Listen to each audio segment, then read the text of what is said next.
Hello, everybody. My name is Nitesh Pankania. I'm the Assistant Director of Lambeth Building Control, and welcome to Show and Tell number 5. Today, we're in the great offices of Unboxed in the East End of London, and here's what's coming up in this session. We've got an update from the Lambeth team, submissions and Plan X, workshop 4 results about the analysis and post-it exercise we carried out, which was kept on by Tom, a prototype of updates and reminders from our colleagues in the room. I'm going to hand over to Catherine Neal. Thanks very much, Nitesh. Yes, just a few updates from us. We've got our Medium blog. Our latest Medium blog is now available to read. You'll find lots of information on what we've been up to and the breakdowns on the workshops. So please do have a read of that if you want to know more about what we've been doing. Nitesh Pankania from the Lambeth team has been walking Unboxed, our R&D developers, through the full plans process, talking about how information is submitted and how it's indexed and so on and so forth, as part of feeding into that work that we're doing.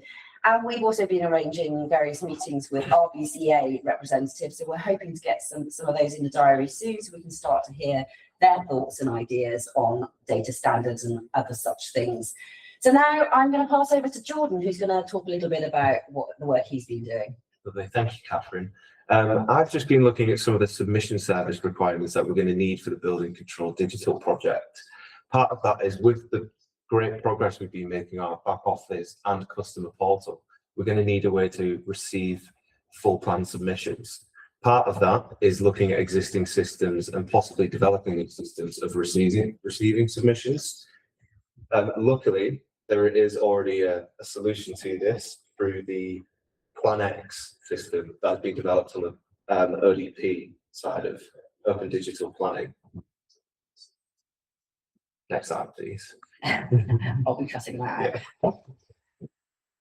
Plan X is a great system because it allows us to design and test bespoke submission services even for building control digital services, although not designed specifically for building control, and there is going to be some issues creating completely bespoke services. It provides a really good opportunity to design, test and receive submissions through a very good existing system. Let's see, and we've just got some examples of what the Plan X dashboard looks like. Here you can see that you can set up and design services as an officer through creating individual services that then take you into a logic flow system. Next slide, please.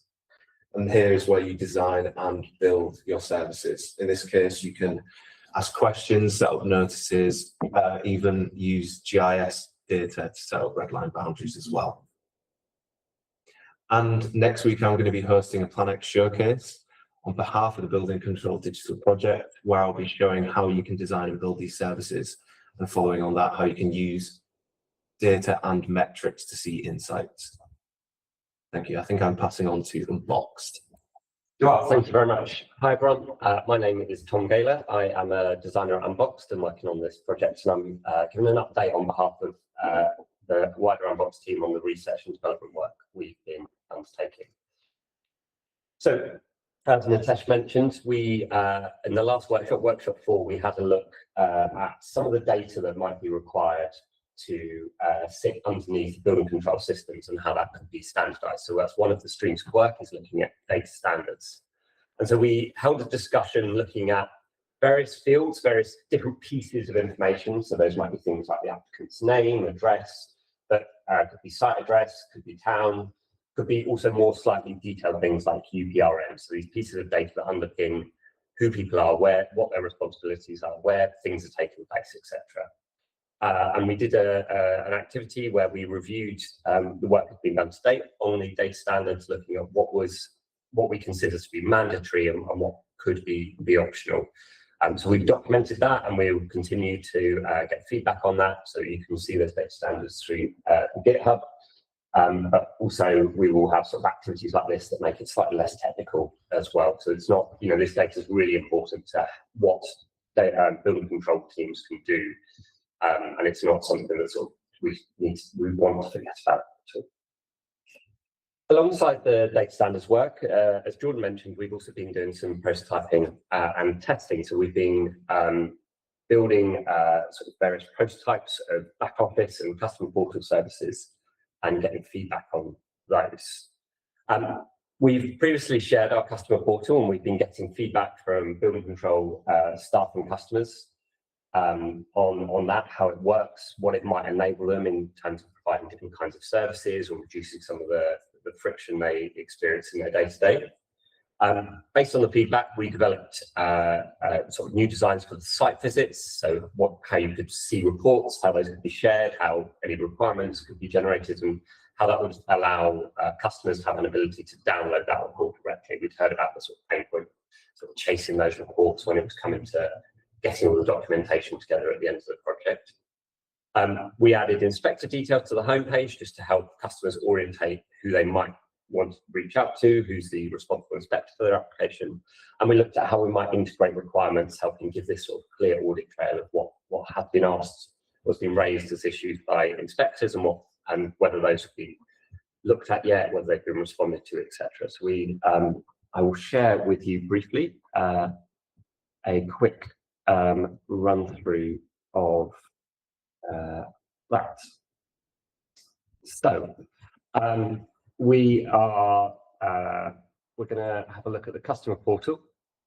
So as we previously showed, customers would access this through a link that they would receive by email. Their portal would contain key information about the application, and as you can see, we've added now the responsible inspector to this. And we've got the various pieces of information. We've added the ability to see requirements that have been made, and you can see these have been tracked in terms of ones that have been responded to, not responded, and discharged, as well as new requirements. We are aware that requirements can be added through several steps. They might be added partway through the design check, at the end of the design check, or at any site visits, or throughout the process. So it's important that there's this ongoing thread of what has been asked to be done. Has that yet been picked up? Has it been responded to? And has that yet been discharged? So we can have a quick look at what this could look like for a requirement here.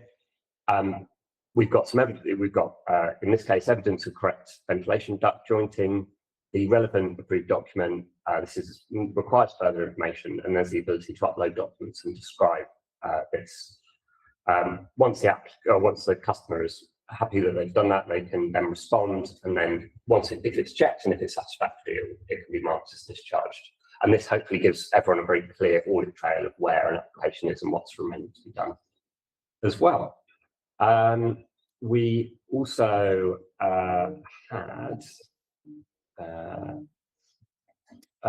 we've shown you site visits before, so we won't go on to that today, but we will return to the slides and talk a bit about some work we've been doing on the application page. So to date, we've done some design check work and some customer portal work, but we haven't yet thought about the place that all of these various tasks are held together, kind of where you start with an application. And from our experience designing systems like this previously, we know it's really important that we're able to support a clear workflow so that junior members of the team or anyone new to the system will be able to pick it up very quickly, understand how to use it, but also understand if they're picking up an application, what's been done and what needs to be done next. But unlike some other services, building control can be quite non-linear. There can be different sort of contact points that can happen at different stages. Whilst there are some sort of phases, such as the design check and the site inspections, those aren't always, this one is not always completed totally first and before you move on to the next one. So we need to enable that kind of flexible workflow. So we've been thinking about how we enable that. We're going to have some more discussions in the workshop today. And we're thinking about ways that we structure the information based on what's really used the most and also what's the most important. So we've got a screenshot here, but I will also share this on a slightly larger screen. So you can see that there are some key stages or key sort of activities that might be undertaken for an application: validation, design check, inspections, and notices. And then you can see some key information about the application. This one hasn't yet had a quote. Once you've added a quote, you can then record the payment, but that'd be clearly marked at the top of the application. We've got the location, the descriptions of work, the duty holders, And then below that, we've got the requirements kept there and case events as well. So there's these two sort of things. This case events is the audit logs of who's done what and what's happened, as well as the requirements as these kind of things that need to be ticked off ultimately for completion certificate can be awarded. So this is a very early proposal. We think there is quite a lot that we can do to change and sort of improve this, but it sort of suggests the way we're thinking about maybe moving with this prototype. I'll return to the presentation and we can talk about what's next. Thanks, Tom. Yeah, well, just calling out our blog again there. We've got a workshop in March, which we're hoping is going to be at our partners in Ealing. Follow us on LinkedIn if you haven't been so far. We've got a BC Digital Project LinkedIn page, and also our R&D developers. We haven't actually put the link in there, but there is Unbox do every fortnight a show and tell internally for us. So please do have a look at those. We will add the link to that at some point. But there's lots of new developments and information that you can see on there. One of the things that we're really keen to hear from, what Tom's just shared today, does that work for you? Because obviously we're working with our partners and getting feedback from them, and they're always willing to be critical as well as, in a constructive way, as well as tell us where we're getting it right. But if you've not been involved in and given any feedback, does that work for you? Or are there things that you think, actually, I would really need this in my business in the way in which we do our processes? Because we know everybody approaches things differently. So we do want to make sure we're hearing from enough voices, a really wide range of voices about what looks good to them, but also what could potentially have a tweak.